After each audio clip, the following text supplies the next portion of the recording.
I mean, I think the model is just really simple for people to understand, and it's kind of what we've seen historically.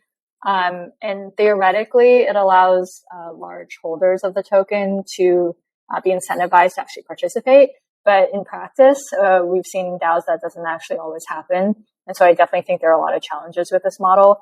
Another aspect is you also have maybe people who are really great contributors to the ecosystem who don't necessarily have a large amount of tokens themselves, or maybe aren't as known publicly, and don't have as many people delegating to them, but really deserve to have a really strong voice in the ecosystem. They're not necessarily as prominent in these kind of models. So I'm much more of a fan of experimentation and kind of getting away from this one token, one vote model. I mean, there's also like other attacks that can happen, like you can have vote buying if somebody's really wealthy. But I still think we're still early on in like the experimentation side of things. No, I appreciate it. Yeah, that gives a lot of context. Derek, what about yourself? What's been your experience there? Yeah, I think just to add on what Linda said, one token, one vote really is the simplest and most intuitive for people to understand. On the one hand, it's good because like it just rewards people for being economically involved, and it allows people to have direct skin in the game, the ownership to vote. And it's like one could argue that is like a very fair system.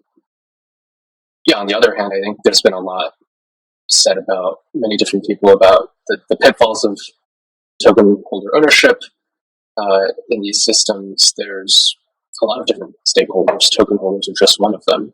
You also have users, you might have validators, you might have developers. So you could argue that just having token governance overweights the influence of token holders. And it's something we write about in the article and go into. But I agree with Linda that I think there's a lot of room for innovation here, and there could be some room for improvement.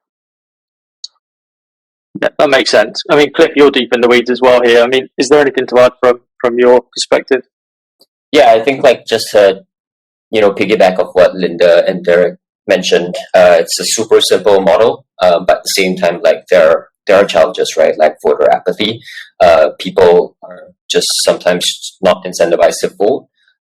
Will gains are real. You can easily look through a couple of votes in different protocols, and you can see like a couple of wallets can actually influence votes significantly.